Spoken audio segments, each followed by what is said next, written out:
Oi gente, eu sou a Nanda, uma das administradoras aqui do grupo, e como prometido a gente vai fazer vídeos semanais explicativos aí sobre Umbanda. E o nosso tema hoje é um tema que causa muita polêmica aqui no grupo, sincretismo religioso. Dá diversas discussões calorosas aí no nosso grupo.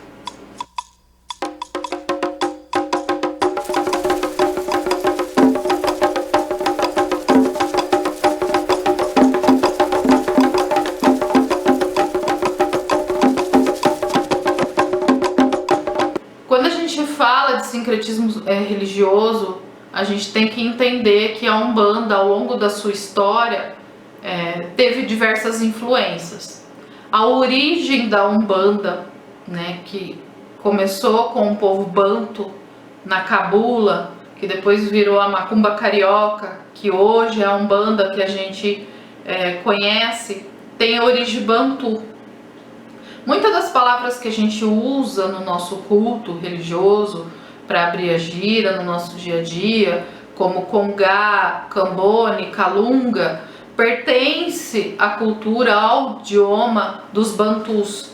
Então tem muito, até esse pensamento de que o orixá é uma força da natureza se remete do povo bantu, porque o Inquice, ele é uma divindade de um único Deus, que é Zambi, que se manifesta na terra pelas forças da natureza. Também se assemelham aos nossos orixás. Tem uma ou outra diferença de um para o outro aí, mas assemelham muito aos orixás. O porquê que o orixá foi inserido na Umbanda?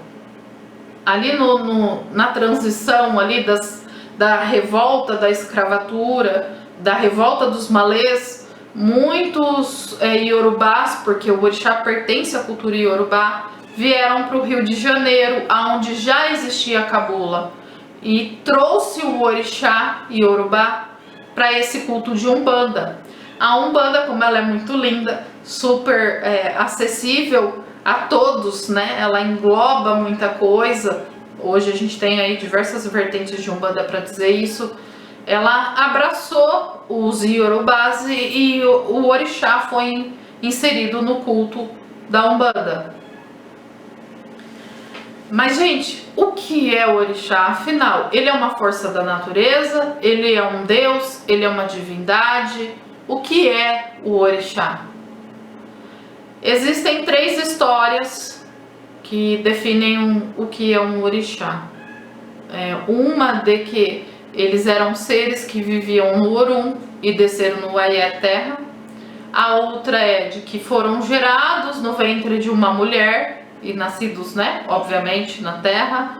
E a outra de que eles foram humanos que tiveram feitos extraordinários e que ao longo da sua vida foram divinizados. Um dos mais conhecidos e mais falados e mais cultuados é Xangô. Então a gente tem, dentro do culto tradicional, a gente tem essas 3 origens do que é um orixá. Quando a gente pega a palavra orixá, elas são 2 palavras em uma só. Ori, que significa cabeça, e chá, que significa opção, escolha. Então poderíamos aí definir bem no português que orixá é uma escolha do ori? Creio que sim, Então, quando a gente fala do orixá, a gente fala de uma divinização, mas não igual como é no culto, em religiões gregos-romanas, que tem um ser superior e vários semideuses, ou até mesmo na cultura cristã, que tem um único Deus criador de tudo. Então, os orixás, eles vêm nesse processo divinatório, que pra gente faz muito sentido, e pra quem tá na religião faz muito sentido, porque a gente tem diversas histórias, diversos itãs que contam como foi a atitude desse orixá em terra. E muitas das histórias se assemelham no que a gente vive, nós humanos vivemos hoje em dia. Então, para nós, é algo mais próximo. O orixá, ele está mais próximo da nossa condição humana. Então a identificação é muito grande. Todo mundo nasceu para o orixá? O orixá nasceu para todo mundo, mas nem todo mundo nasceu para o orixá. Tem pessoas que vão se sentir bem dentro da igreja evangélica, tem pessoas que vão se sentir bem dentro do cristianismo e tá tudo certo. Para nós, a gente tem um entendimento de que a Umbanda não é cristã, visto que ela tem a origem no povo Bantu. Esse cristianismo veio inserido na Umbanda. A gente tem dois fatos históricos aí, todos os historiadores, antropólogos, veem fatos nas duas histórias de que quando o povo Bantu veio escravo para o Brasil, algum deles já veio com uma influência do cristianismo, que era a religião dos seus colonizadores. E quando o branco chegou lá e começou a colonizar o povo africano, eles impunham uma condição: ou você aceita o cristianismo, você é batizado na igreja católica, ou você vai ser vendido, você vai ser escravizado. Muitos não quiseram negar suas origens, óbvio que muitos, por medo de ser escravizados, aceitaram essa condição e começaram a professar a fé católica. E a outra história é de que eles foram influenciados pelo cristianismo quando chegaram no Brasil, porque a religião dos seus senhorios era o cristianismo. Então os seus senhorios, com medo daquelas manifestações que o escravo era um povo, mesmo sendo escravo, era um povo feliz e cultuava os seus orixás, os seus inquices, o senhorio começou a ficar com medo daquelas manifestações e começaram a impor também que eles fossem batizados, porque eles entendiam que o africano era um povo pagão.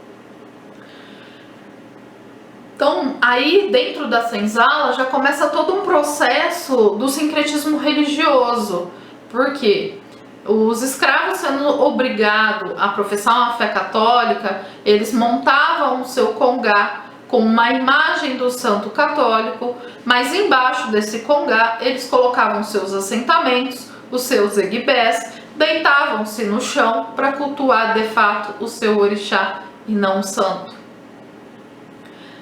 E essa influência também do cristianismo veio a tomar um pouco mais de força quando Zélio Fernandino de Moraes, com o Caboclo das Sete Encruzilhadas, deu voz à Umbanda. Eu não gosto da palavra fundou, porque a gente já tinha a cabula, já tinha a macumba carioca, aí antes de Zélio, né?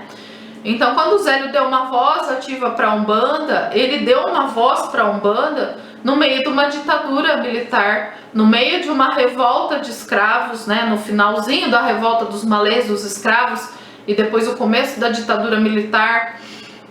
Então, até por uma questão de se proteger, é óbvio que ele ia falar que a Umbanda dele era cristã, né? Quem que ia querer sofrer represálias de um governo? A voz do negro não era ouvida.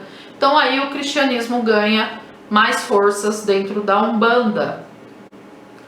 Mas se a gente for pensar, gente, no santo católico, o que é santidade? O que é um santo católico? São pessoas que viveram em terra, que tiveram atos admiráveis e foram canonizados pela igreja católica. Então, se a gente pegar um dos mais conhecidos aí dentro da nossa religião, no sincretismo religioso, que é nosso pai Ogum, né? Ogum, rei do Oeré, da cultura iorubá. Os povos iorubanos viviam e vivem até hoje ali na região da Nigéria, Benin, Tongo. E a gente está falando de São Jorge, um soldado romano lá do Império de Diocleciano, que viveu em terra, mais ou menos, aí eu não vou lembrar a data certa, gente, mas mais ou menos em 280, a morte dele eu sei que foi em 303 depois de Cristo. E depois ele foi canonizado muito tempo depois como um santo da Igreja Católica. Então, geograficamente, cronologicamente não tem como os dois serem uns mesmos. A gente entende a importância do sincretismo dentro da religião, mas a gente também, como umbandista, deve entender a história da Umbanda e o porquê que isso se deu. Hoje, com o passar do tempo, a gente tem uma liberdade maior de culto. Então a pergunta que eu lhe faço: qual é a importância do sincretismo religioso dentro da Umbanda que você prega? Mas se você decidir que o santo católico é quem baixa no seu terreiro, não sou eu, Nanda, que vou dizer ao contrário, tá, gente? Você tá certo e eu tô errada. Mas a gente precisa entender sobre a história da Umbanda, as suas influências e o que tornou ela hoje da forma que ela é. Mas a partir do momento que a gente agrega ao nosso culto a palavra orixá, uma divindade, a gente tem por obrigação saber qual é a origem dessa divindade. E essa origem do culto iorubá, tradicional em Yorubá, ela já tem milênios de anos em que esse povo vem cultuando. E quem é a gente, quem é a quartinha mágica que vai mudar esse culto, que vai inserir um novo culto para o orixá, uma nova definição para o orixá? Não pode, gente. Claro que ao longo dos anos muita coisa influenciou e mudou. Por quê? A gente não tem um habitat natural igual da África, a gente não tem elementos iguais tem na África, a gente usa e trata o orixá aqui no Brasil com os insumos, a natureza, a fauna, a flora que a gente tem aqui. Então, houve-se sim uma influência regional, né, geográfica dentro desse culto ao orixá, mas a essência, o que é o orixá, a gente não pode perder, a gente precisa obrigatoriamente estudar o que é um orixá para então começar ou mudar a forma de se cultuar, de se entender esse orixá e trazer cada vez mais o axé desse orixá para a nossa vida. Então, gente, peço aí para vocês, antes de responderem posts aí, diferenças, forças da natureza divinizadas, inquices do povo bantu, orixá, divindade iorubá, que tem uma outra definição, apesar da semelhança entre eles não são o mesmo, tá bom? Vamos olhar aí com bons olhos, né, para as diferenças. Vamos abrir a nossa mente. Não estou dizendo que você, a partir desse momento, eu descobri que o orixá não era aquilo que eu cultuava. Não, calma, gente. Ninguém vai sair mudando o fundamento da casa de ninguém, tá? Ninguém aqui vai brigar com o pai de santo se o pai de santo explicar diferente. Se ele explicar diferente, seu pai de santo tá certo e eu, Nanda, tô errada, tá bom? Esse foi um pouquinho aí da explicação sobre o sincretismo religioso. Meu colofé, motumbá, mucuyu, axé para todos os irmãos aí do grupo.